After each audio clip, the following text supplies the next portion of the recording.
이 시간에는요, 하나님만 인정해 주시면 됩니다 라는 제목으로 하나님 말씀을 듣겠습니다. 지난 토요일부터 설 휴일이 시작이 됐습니다. 약 5일간의 휴일을 저희가 보내게 되는데 길면 긴 대로 이렇게 스트레스를 받는 분도 많으신 것 같습니다. 뉴스를 보니까 명절 증후군 이라는 말이 생길 정도라고 합니다. 명절 때마다 평소에 잘 보지 못하는 부모님 만나고 또 자녀, 친척들과 이렇게 보면서 서로가 서로에게 이제 기쁨을 주기도 하지만 반대로 또 스트레스가 주기도 하고 상처가 되기도 합니다. 묻는 사람은 사랑과 관심으로 물어보는데 또 이제 답하는 사람 입장에서는 괜히 비교하는 것 같고 인정받지 못하는 것으로 또 오해를 하면서 이렇게 상처가 되기도 하는데요. 한편으로 이런 스트레스 말고도 또 우리 믿는 사람들이 겪는 어려움이 있기도 합니다. 뭐냐면 예수님을 믿는 사람 또 믿지 않는 사람 모두가 이 한 자리에 모이다 보니까 갈등이 생기는 거예요. 요즘 TV나 특히 유튜브에서 이제 신앙을 가진 분들이 너 교회 다녀? 왜 안 다녀? 이런 식으로 믿음을 좀 강요하는 그런 모습이 많이 나오거든요. 코미디로 심지어 좀 비꼬기도 하잖아요. 썩 유쾌한 저희가 보기에 기분 좋은 모습은 아닌데 사실 실제로는 전혀 다른 것 같아요. 교회를 다니는 사람이 오히려 믿지 않는 사람들 속에서 놀림을 당한다든지 인정받지 못하는 이런 일들이 더 많거든요. 교회 왜 다니냐? 교회를 다니는 사람들이 내 주변에 있는데 더 나쁘더라. 교회 다니면 떡이 나오냐, 밥이 나오냐, 이렇게 무시당하는 경우가 사실 더 많습니다. 오늘 저희가 들을 말씀도요, 이 인정에 관한 이야기입니다. 지금 우리 시대에도 그저 많은 인정과 비교, 평가, 이력서 한 줄, 스펙 이런 것들에 스트레스를 많이 받는데요. 예수님 시대에도 사실 사람의 인정 그것이 중요했고 우리 때와 그게 크게 다르지 않았습니다. 유대교 지도자들도요, 예수님을 무시하면서 인정하지 않았었는데 예수님은 그것을 어떻게 대하실까? 오늘 저희가 함께 말씀을 듣겠습니다. 오늘 말씀은요, 수요 묵상, 지난 수요 묵상과 계속 이어집니다. 그때 예수님께서 38년 된 환자를 고치셨습니다. 거의 평생 동안 고대 시절에 38년이니까 그저 거의 평생 동안 불구였던 사람이 예수님의 말씀으로 낫게 되었어요. 너무나 기쁜 상황이거든요. 그런데 이 기쁜 상황을 기뻐하기보다 축하해주기보다 정죄하면서 비난하는 사람들이 있었습니다. 바로 유대교 지도자들이죠. 왜 그랬느냐? 예수님이 이 환자를 고쳤던 날이 안식일이었기 때문입니다. 성경에서 명확하게 이렇게 밝혀주는데요. 안식일이 뭐라고 이렇게 정죄를 하느냐 싶은데 저희가 알고 있듯이 하나님은 세상을 6일 만에 만드시고 마지막 7째 날에 이렇게 쉬셨잖아요. 안식을 하셨습니다.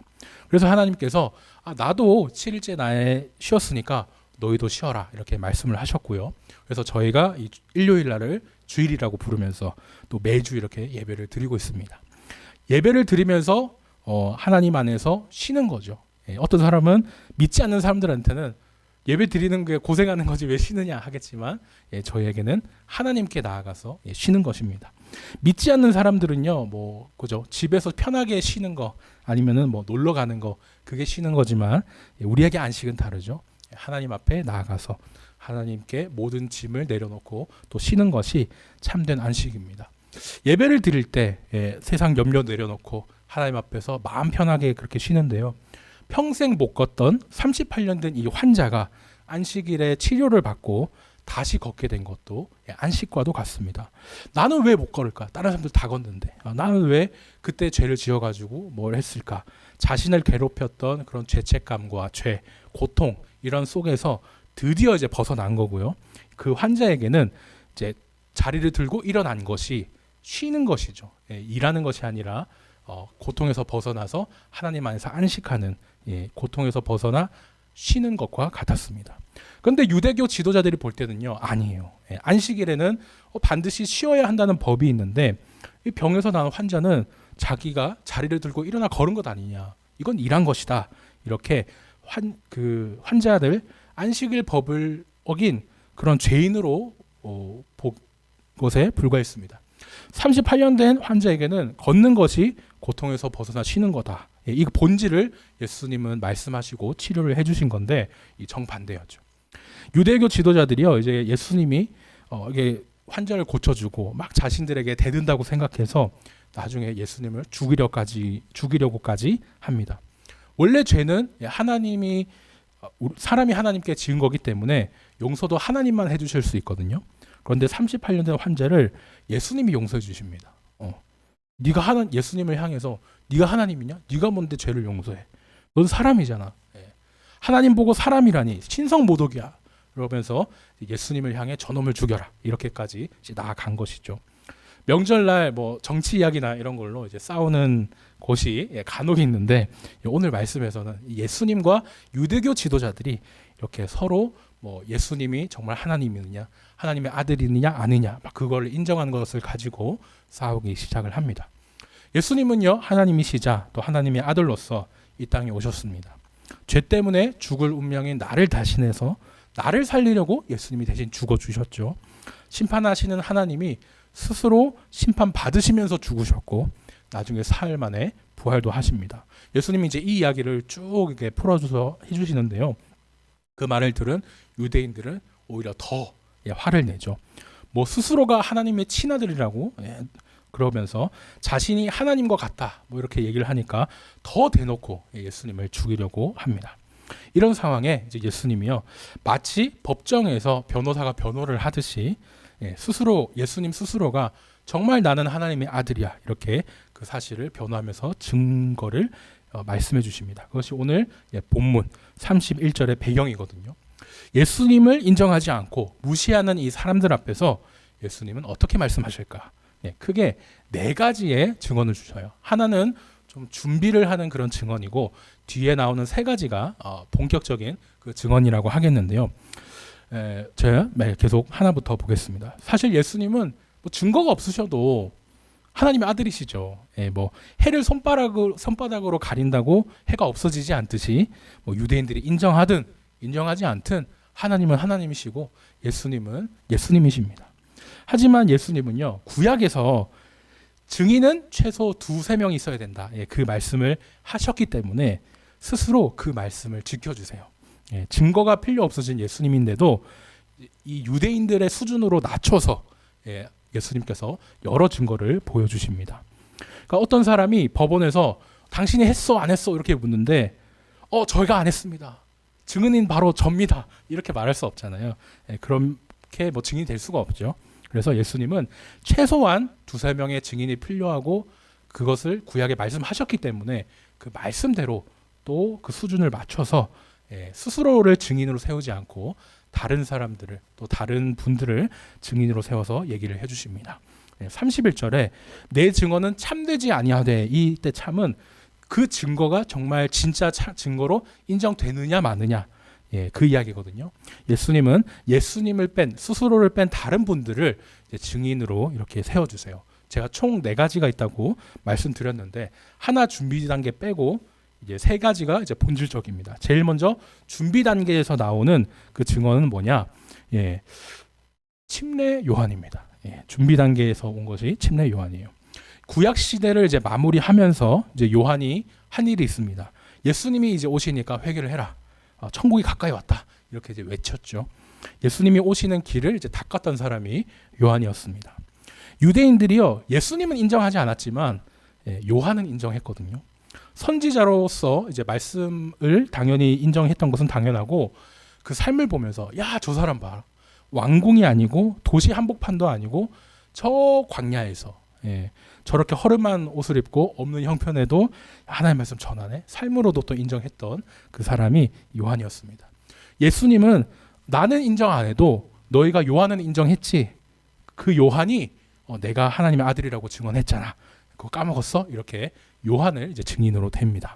하지만요, 예수님은 그들이 인정하는 요한을 이렇게 증인으로 내세우셨지만 예수님 스스로는 34절을 보니까 스스로는 나는 사람에게서 증언을 받지 않는다고 또 그렇게 말씀을 하세요. 그러면서 4가지 준비 단계 이 침례 요한 빼고 3가지 더 확실한 증거를 보여주십니다. 준비 단계 끝나고 나오는 3가지 증거 하나씩 보겠습니다. 첫 번째는요, 예수님이 이루신 일입니다. 원어로 보면 이게 역사, 일 하나가 아니고 여러 일들이거든요. 여러 역사입니다. 예수님 이제 땅에 계시면서 참 많은 일을 하셨잖아요. 뭐 물을 포도주로 바꿨던 일 저희가 봤고, 또 38년 동안 환자를 걷게 하셨던 일도 오늘 본문 직전에 있었습니다. 흔히 기적이라는 말을 쓰지만 요한복음에서는 더 전문적으로 표적, 이적, 이 말을 사용을 합니다.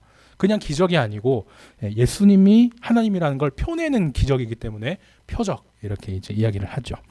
병을 고치고 하는 모든 일들이요, 병 고치는 그것 자체만 중요한 게 아니고, 이게 정말 예수님이 하나님의 아들이잖아, 그것을 표하기 위한 것들이었습니다. 근데 이 증거를 보여준다고 유대교 지도자들이 믿었느냐? 제자들은 믿었지만 안 믿었거든요. 오히려 저거는 하나님의 능력이 아니야, 저거 귀신의 힘으로 하는 거야, 귀신 들렸지, 이런 식으로 증거를 보고도 거부한 사람들이 이 유대교 지도자들이었습니다. 이런 유대교 지도자들에게 예수님은 이제 두 번째 본격적인 증거를 세워주세요. 누구냐? 바로 하나님 아버지이십니다. 옛날 모세가 하나님께 이제 십계명을 받을 때요, 백성들의 모습이 이랬습니다. 하나님이 자신들에게 이제 말씀하신다니까 무서워가지고요. 모세 보고 모세요, 우리 대신에 당신이 하나님 앞에 나아가서 말씀을 들어달라고. 우리가 나아가면 죽을지도 모른다고. 이렇게 겁을 냈습니다. 그래서 모세가 이제 백성들의 대표로 시내산에 올라가서 하나님 만나 이제 말씀을 듣고 십계명을 받았죠. 이후로요, 하나님은 이제 백성들을 위해서 백성에게 바로 말씀하시기보다는 선지자를 통해서 이렇게 말씀을 주셨습니다. 뭐 이사야, 엘리야 같은 분들을 통해서 말씀을 주셨죠.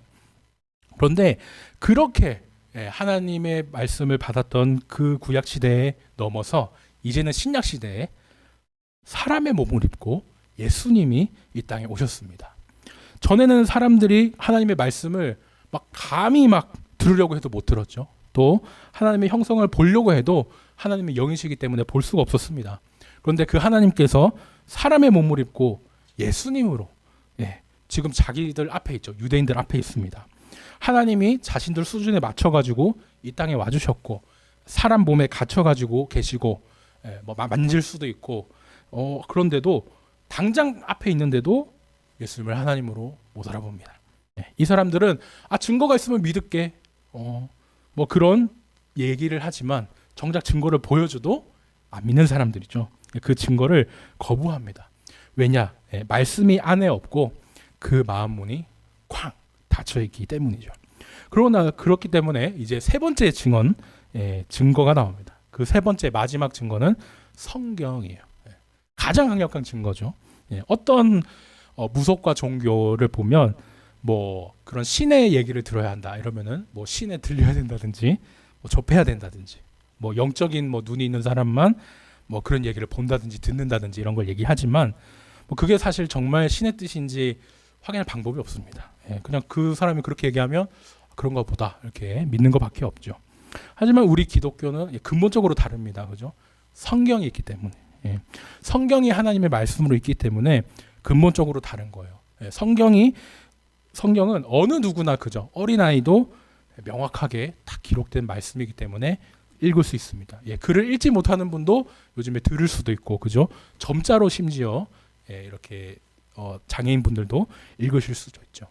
그렇기 때문에 성령님이 나에게 이렇게 말씀하셨다니까, 이런 좀 모호한 내용도 우리가 성경으로 검증할 수 있고, 성령님이 나에게 응답해 주셨는데 꿈에 뭐가 나왔고 이런 아리송한 내용도 우리가 성경을 통해 그 뜻을 검증하고 확인해 볼 수 있습니다. 정말 이거는 완벽한 증거죠. 유대교 지도자들은요, 이제 더 이상 성경 앞에서 핑계를 댈 수가 없어요.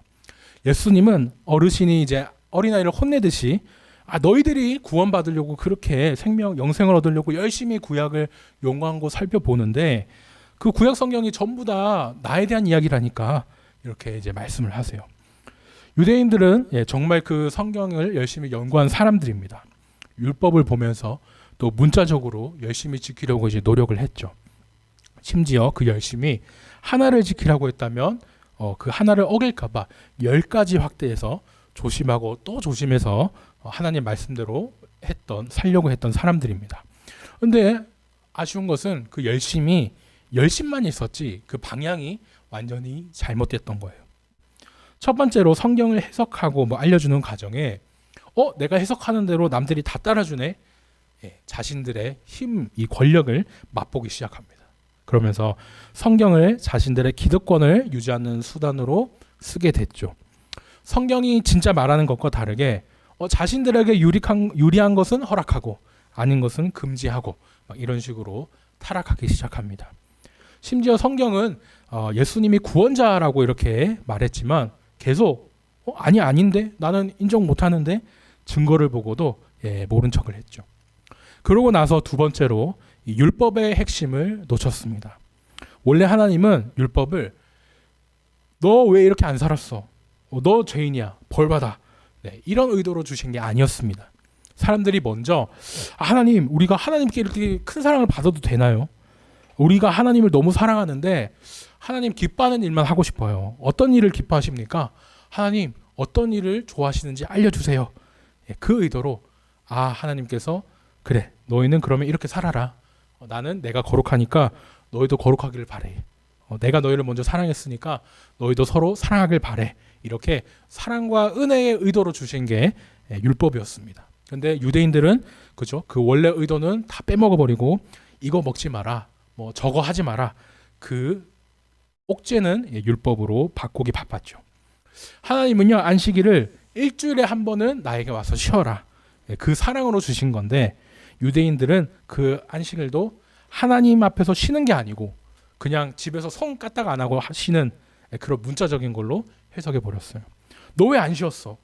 38년 된 환자가 병난 걸 보고 축하해 주기는 못할 망정 더 정지하고 죄인으로 그렇게 이제 몰아 혼내기 바빴죠. 예수님은요 이런 유대인들을 향해서 스스로가 하나님의 아들이신 이유를 여러 가지 이렇게 되셨습니다. 침례 요한 증거를 준비 시작으로 예수님이 일으키신 표적, 그다음에 하나님 아버지의 말씀, 또 마지막으로 이 성경을 강력한 증거로 되셨죠. 이 증거를 다 되시면서 예수님이 이제 말씀을 이렇게 정리합니다. 영광이라는 말을요 원어로 보면은 인정이라는 뜻이 있어요. 우리가 하나님이 그저 얼마나 높으신 분이고 위대한지 인정하는 게 영광을 돌리는 거 아니겠습니까? 그래서 오늘 이 말씀에서는 인정으로 단어를 바꿔서 생각해도 저희가 쉽게 이해할 수 있습니다. 그러니까 즉 41절에 예수님이요 막 여러 증거를 대면서 내가 정말 하나님의 아들이야 이렇게 얘기를 하시지만 나는 사람에게 인정을 받지 않는다. 그렇게 41절에 말씀을 하신 거고요. 앞에 34장과도 내용이 이어집니다. 요한이 나에 대해서 증언을 했지만 나는 사람에게 인정 안 받아. 사람의 증언으로 나는 내가 하나님의 아들이라고 증명하지 않을 거야. 이 이야기입니다. 41절에 원어를 보면요. 나는이라는 말도 강조가 되어 있거든요. 유대교 지도자들은 예수님과 막 싸우고 있는 유대교 지도자들은 사람에게 인정을 받는 사람들입니다. 그죠? 야 대제사장님, 율법학자님 너무 대단하세요. 높은 자리에 앉길 좋아하고 유명해지길 좋아하죠. 여러 증거로 막 자신의 그런 뭐 스펙이나 뭐 이런 거를 또 뽐내고 증명하기도 좋아합니다.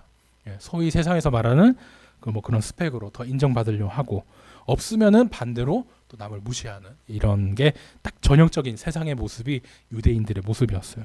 그런데 오늘 예수님 뭐라 그러십니까? 너희들은 사람들에게 인정을 받고 다른 세상 사람들은 사람에게 인정을 받지만 나는 사람의 인정을 안 받는다.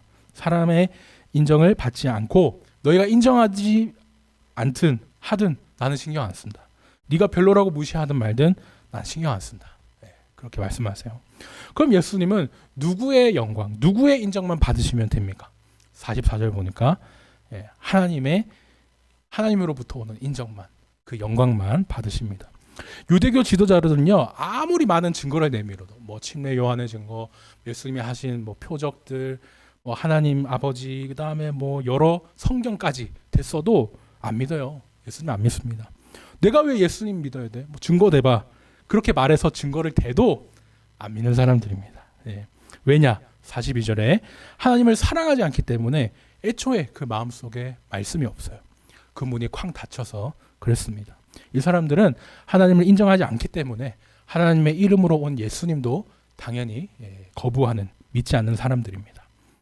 이 사람들은요 예수님은 무시하고 인정하지 않아도 다른 사람들이 만약에 뭐 유명한 자기 유명세나 뭐 스펙, 권력으로 오면은 아이고 어서 오세요. 이렇게 환영할 사람들이죠. 그렇게 서로 끼리끼리 인정하면서 그렇게 놉니다. 세상과 사람의 기준으로 서로를 인정하면서 막 사람의 영광을 주거니 받거니 하는데 거기에 하나님으로부터 인정은 없죠. 세상에서 진짜 참된 인정, 가치 있는 그 인정은 유일하신 하나님으로부터 나오는 인정입니다. 예수님을 믿지 못하는 것은 당연하죠. 이게 그 세상의 모습입니다. 예수님은요, 이렇게 마음 문이 닫히고 자기들끼리 사람의 인정을 주고받는 유대인들을 계속 혼내세요. 유대인들은 저 사람이 우리를 혼내네, 우리를 고발하려나 이렇게 생각을 하고 있겠죠. 그런데 놀랍게도요, 예수님이 말씀하시는 정말 그 유대인들을 고발하는 사람은 따로 있습니다. 유대인들을 예수님은 고발하지 않으시고요, 오히려 유대인들이 가장 믿고 따랐던 모세, 그 모세 오경을 쓴 그 율법을 달달 연구하는 사람들이 유대인들이었는데 그 유대인들을 예수님이 아니고 그 모세 오경을 쓴 모세가 직접 고발한다 그래요. 모세가 그러겠죠. 내가 예수님이 우리를 구원해 주실 분이라고 성경에 그랬잖아. 왜 너네가 잘못 해석해가지고 온 백성을 예수님 못 알아보게 만들고 이단 사이비로 만들어, 이렇게 고발할 것입니다. 가장 자신들의 편이라고 생각했던 사람이 자신들을 혼낸다. 이거 엄청난 민망함과 또 창피가 있을지 제가 생각이 됩니다. 오늘 말씀을 이제 정리하겠습니다. 오늘 저희가 하나님의 인정만 있으면 됩니다라는 제목으로 말씀을 들었습니다. 유대인들은요, 자신들이 하나님을 믿는다, 잘 믿고 있다 착각했지만 정작 예수님을 못 알아봤습니다. 구약 성경을 막 연구해가지고 내 머릿속에 구약이 다 있고 통달했다 생각하지만 예수님을 몰라봤습니다. 온갖 충분한 증거를 제시했지만 그래도 예수님을 믿지 않았죠. 애초에 하나님을 사랑하는 마음이 없었고 유일하신 하나님의 그 인정을 빼고 사람인 자기들끼리 짝짝꿍하면서 그죠? 자기네들이 인정을 주고받고 영광을 주면서 칭찬하기 바빴습니다.